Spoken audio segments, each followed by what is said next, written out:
mesdames et messieurs, merci de nous suivre sur Malicouna Foni. Voici les informations.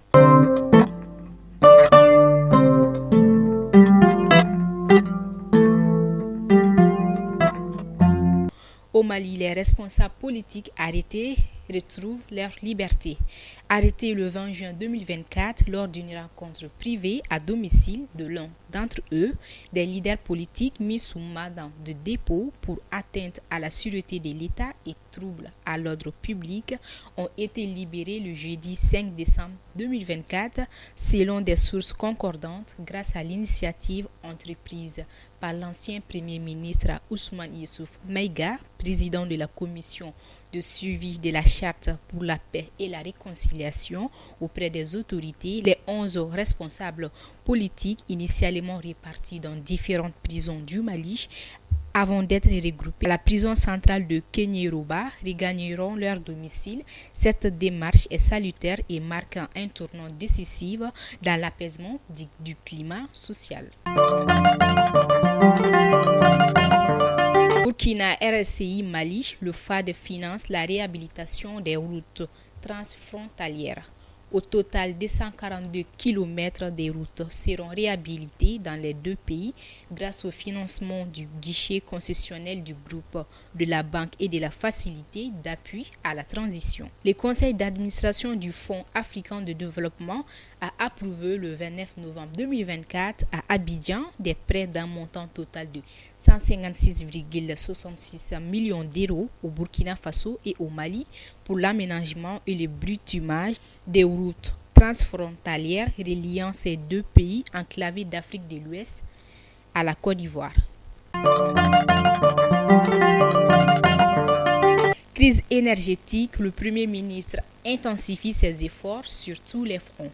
Le Premier ministre, le général Abdoulaye Maïga, a effectué une visite à l'énergie du Mali dans la matinée du jeudi 5 décembre 2024 pour évaluer l'avancée de la mise en œuvre des mesures qu'il avait précédemment ordonnées.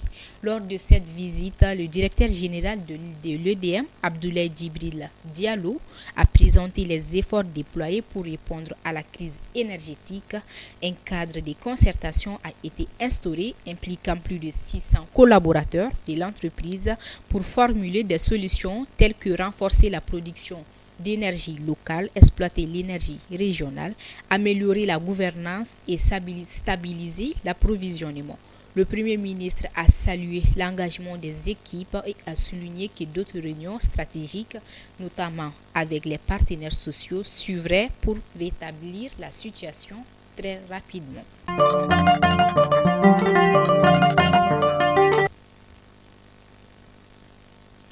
Hors de nos frontières au Tchad, le Tchad libère la France. La population tchadienne exige le départ de l'armée française. Des milliers de manifestants sont descendus le jeudi 5 décembre 2024 dans les rues de la ville d'Achébéché pour exprimer leur aspiration à une souveraineté totale.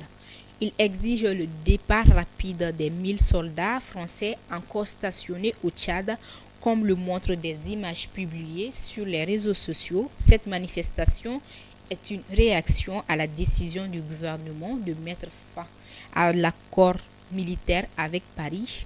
La foule a investi la principale artère reliant la commune d'Achébéché au gouvernorat de la province de Ouadé, a précisé que l'Achébéché est une ville historique d'où sont parties la plupart des révolutions du Tchad.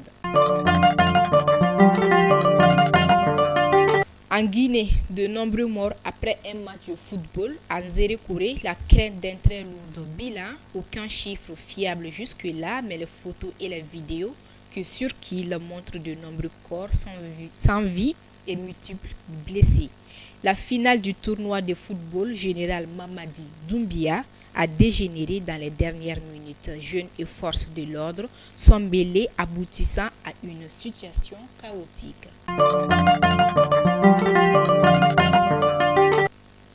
En Guinée équatoriale, russe vers un déploiement d'Africa Corps à Malabo.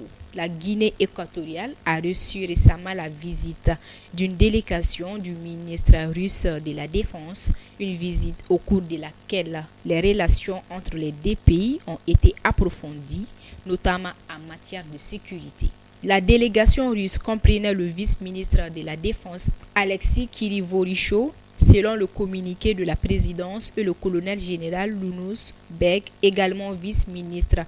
Ce dernier est notamment connu pour piloter la reprise en main des mercenaires Wagner depuis la mort de leur financier Evgeny Prigogine.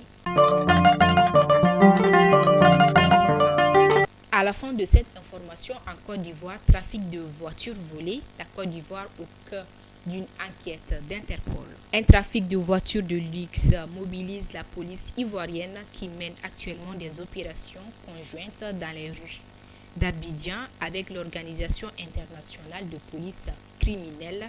Explication: le général Vogondo Diamandé, le ministre de l'Intérieur et de la Sécurité, est régulièrement saisi par la direction d'Interpol au sujet de voitures de luxe volées en France, en Italie ou en Espagne et remises en circulation à Abidjan.